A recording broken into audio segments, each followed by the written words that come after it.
So let me make sure I understand all of this. You drank the Elixir of Scarlet Sanguine. In my defense, I didn't know Delilah was using it as a coffee creamer. Signed away the usage of your narrative abilities in exchange for scripts that ended up summoning more minions to Eldritch's cause. Look, Hades had just come out. What was I supposed to do? Spend all that time doing script writing? And allowed them to kidnap the Ogdoadic Overlord when you could have just written in Eldritch's failure. Yeah, but that wouldn't have made for a very exciting episode. Excitement? Oh, I'll tell you a thing or two about excitement. The underworld has been in a state of absolute chaos since Ogdoabyss was taken away. Without their influence, the River of Souls has gone wild, scattering the residents of the underworld all across the realm. That sounds really bad, and I empathize, really I do, but I'm not sure I'm in a position to help here. Of course you are! Just write in that Ogdoabyss is back in the underworld and everything will go back to normal. I can't just do that. I've got story arcs to think about. If I just will all the problems away, think of how disappointing that would be. To have all this build up and then nothing. I don't care about your audience's expectations. I have an ethereal realm of the dead to look after, and trust me, I'm the nice one. Yeah? Oh yes, with the rivers of the underworld raging, it's pushing against the boundaries of the mortal planes. The Walking Dead are unruly enough as it is, so imagine what they could get up to with free reign over the land of the living. Okay, I'll see what I can do to help. I'll write something up. Oh no, if you're not going to just fix this, I don't want you to write in something even worse for the sake of excitement. Then what do you want me to do here? While I work with the Gizmex to find out where Eldritch is, you can start by sorting out some of the undead inhabitants that have been tossed around because of your blunder. Handling that will take a bit off my plate, and I need all the time I can get. All Hallows Eve fast approaches after all, and I'm worried what those ne'er-do-wells have planned. Okay, so should I start packing my things? Is the underworld cold this time of year? Oh, that's cute. You think you have time to pack. Wait, what?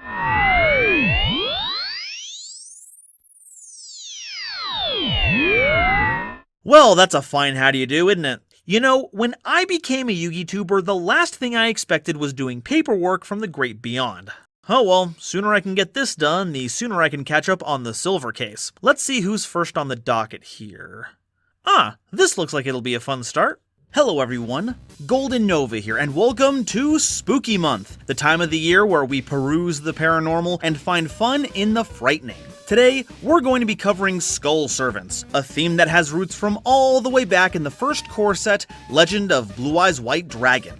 Well, technically it was first released as part of a starter box that was promotional material for Yu-Gi-Oh! The movie in the OCG. Yeah, the one so old they still recognize Miho as a character. Since then, it's garnered something of a fan following, going from a puny normal monster to downright skeleton royalty. And while very few monsters actually carry its name in print, the white monsters all take on that name in the grave, which is very important for our resident bony bourgeoisie. So let's bone up on all their available cards, fit their game plan into our cranium, then strengthen up our strategy with some good old calcium. It's time to have a skeleton of fun with Skull Servants. But before we continue, a quick reminder to please like and subscribe if you've enjoyed my content so far. We're on the road to 100,000 subscribers, and what better way to travel down the road than on your Duel Runner? We'll be covering iconic 5D's characters along the way, and our next stop is 20K, where we'll start the Yusei Explained series, covering Stardust, Junk, and whatever other cards we can play to help us rev it up.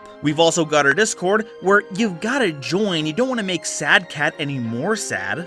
And a Twitter where you can stay up to date on channel news and my bad takes. And if you really like what I do here, please consider joining my YouTube membership. It's basically like a Twitch sub, emotes included, or backing me on Patreon, where you can vote on a video that I make every month. It also gets you early access to my videos via the patron-only section of my Discord, provided I get the video done ahead of schedule. And whether you're a member or a patron, I get a schedule sent to you on the first week of the month, so you know what to expect for the next 4 weeks. Thank you all so much for watching, and now, back to the video. So what's the deal with Skull Servants? Well, they're mostly level 1 dark zombie monsters, with a bit of variance every once in a while to spice things up. And their whole game plan revolves around fielding, protecting, and empowering King of the Skull Servants. In fact, let's go over them really quick so you can keep in mind what the deck is built around, so you have some context for their effects. King of the Skull Servants has question mark attack and 0 defense, and their original attack is the combined number of Skull Servants and King of Skull Servants in your grave times 1,000.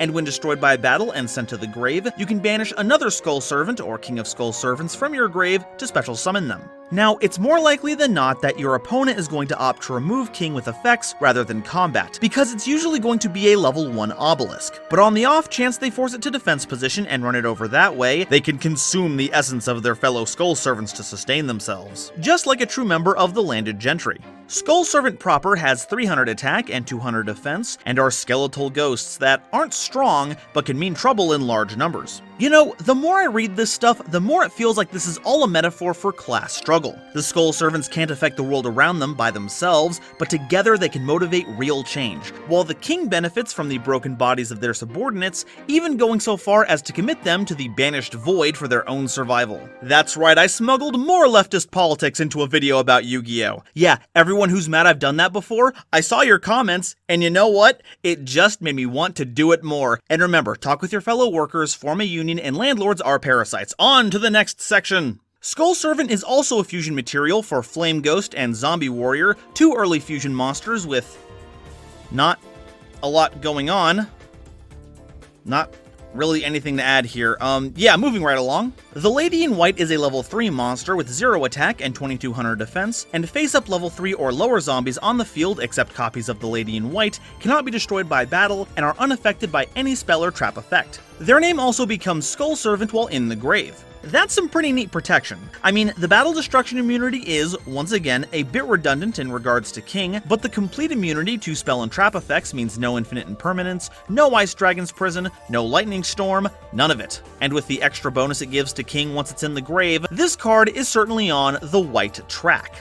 White Mare has 300 attack and 200 defense, their name becomes Skull Servant while in the grave, and you can discard them to activate either one of 2 effects. You can target a banished Skull Servant or White Mare and return it to the grave, or target a banished The Lady in White or King of Skull Servants and special summon them. Important note, while the white monsters count as Skull Servants in the grave, this doesn't apply to when they're banished. So your only targets for returning to the grave are legit Skull Servants and other White Mares. Thankfully, this means you have an avenue to get back any kings you banished for whatever reason, as well as Lady in Whites for their sweet, sweet protection effect. Also, Bone Mouse is here! Everyone loves Bone Mouse! It's a mouse that has returned as a zombie to seek revenge on cats!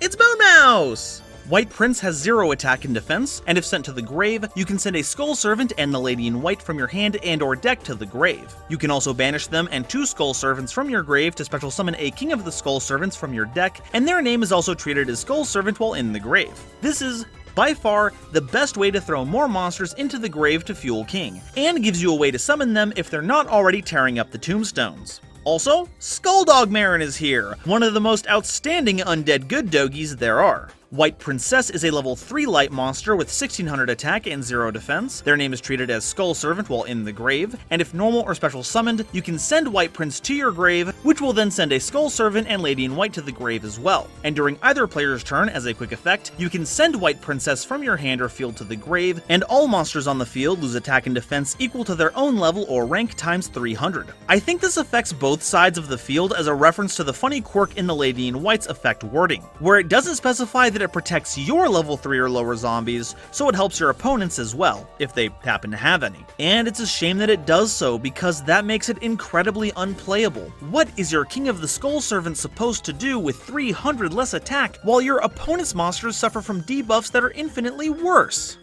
Okay, you got me. White Princess is actually legit incredible, right down to its light attribute, opening up chaos synergies if you're so inclined. But, as they always do, those darn Link monsters and their lack of levels or ranks makes White Princess's effect meaningless against them, ruining Yu-Gi-Oh! Once again. Is there no end to their jovial japes? White Baking has 300 attack and 200 defense, their name becomes Skull Servant while in the grave, and if any number of level 3 or lower zombie monsters you control would be destroyed by battle or card effect, you can discard White Baking instead. And if sent to the grave by any means, you can add 2 monsters with different names from your deck to your hand that are either Skull Servant or specifically list Skull Servant in their text, except another copy of White Baking, then discard a card. So now you finally have some effect destruction protection for a king, which has the bonus of searching you 2 cards and ditching 1. Boy, I certainly hope we can't search White Prince and then immediately discard it, thereby sending a Skull Servant and the Lady in White to your grave to increase the power of king even farther. That would be awkward.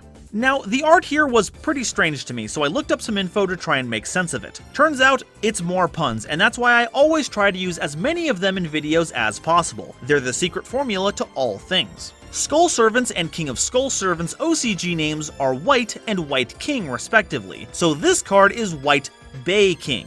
And what are they baking exactly? Well, apparently it's sweet potatoes. The image is supposed to be reminiscent of Yaki Imo, but those look a bit too red to be sweet potato skins. It might be actual skin.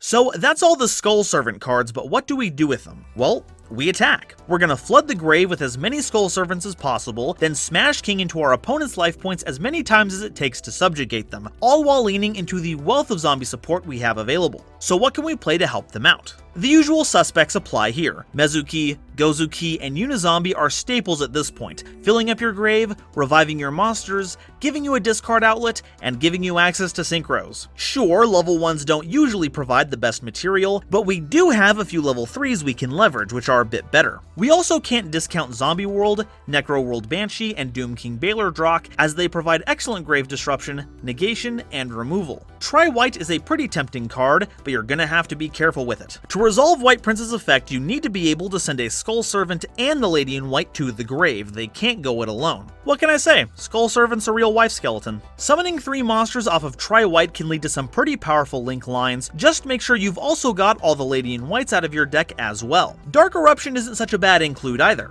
Not only does it include Skull Servant in the art, it puts White Baking back into your hand to help shield your monsters, and triggers their effects again. Same with White Mare and White Prince. But you can't get back King of the Skull Servants because of how question mark attacks work. As for a silly tech pick, would you believe me if I said Mystic Mine? A big issue with Skull Servants is how fragile they can be. They do not play well against interaction. And with all the attack power you can muster, you kinda want a blind second anyway. And since most of your effects activate in the hand or trigger in the grave, you don't have to commit much to the board to get the ball rolling. Even White Princess, one of your most impactful normal summons in the deck, can leave the field using its attack reduction effect, thus lowering your monster count and making way for the king. Use Mystic Mine to keep negation bodies and hand traps at bay, then swing in for game off of one big attack. And that's all I've got to say about Skull Servants. How you feeling? Rather dandy, if I'm being honest. I feel 30 years deader already. Hey, glad I could help. I'll be honest, I had no idea things would get this bad from just one little snake leaving. Oh yes, things haven't been this hectic since Eldritch first showed up. Go on. Certainly. It was a long, long time ago, but back when Eldritch was still causing havoc in the mortal realms, you know, turning colonizers into golden undead thralls and all that, Baylor Drock took a liking to his style. So after a while, the Doom King opened up a hole to the underworld right under El Dorlando and sunk the entire city, which, as you might imagine, caused quite a stir. No kidding. Hey, I'm actually looking for Eldritch. You think he might come back to his old haunt? Oh, hells no. Baylor Drock was incensed when he noticed Eldritch was gone. So when he went missing, we all thought he was going to re-kill half the underworld. It was the strangest thing, too, because Eldritch wasn't anything more than condiments at that point. Wait, hold on, you're definitely gonna have to explain that one. Oh, if there's one thing I love doing, it's recounting tales of the old days. You know, that reminds me of the time me and the missus took little White Prince out to— Ooh, fascinating. Really want to listen to it later. Honestly, I do. Can we focus on the Eldritch stuff real quick? Oh yes, Baylor Drock didn't abscond with Eldritch right away. When invaders stopped showing up at his doorstep, Eldritch didn't have anywhere to put all of his energy. So he just sat there for a few thousand years before he liquefied into one of his base components. Then how was he able to escape? That is a mystery till this very day. Bottles don't much make a habit of growing legs and walking off. That must have happened maybe about a year and a half ago, if I recall correctly. That makes a bit too much sense. So, as I was recounting, me and the missus... This is gonna take a while. Make sure to do all the YouTube stuff, like, subscribe, tell me what you think about Skull Servants in the comments, all that jazz. If you're interested in seeing my video schedule for the next month, YouTube members can actually see that right now. And if you want to vote on a video for next month, make sure to join my Patreon. In fact, I want to take some time to shout out my lovely patrons, including this month's illustrious Quasar Commander, CozyBoat275, Nebula Navigators, Benjamin Meisner, Billy Spence, Genesis Yu-Gi-Oh!, Gloomba331, Panther J, The Wizard Moose and the Fresh Prince of Con-Air, Cosmic Crusaders, Chaz Ghost, Colin Todd, George Schaefer, Hakatana, the Legendary Raven and Panda PLS, as well as the wonderful Starlight Explorers you see on screen now. And if you want to see the video that started this whole mess, check out this video where I duel using Eldritch. Thank you all so much for watching, and I'll see you next time. Have you ever tried Bye-bye. to go through customs with an unvaccinated pet? Granted, it didn't have much of a body to vaccinate, but you try telling that to the TSA.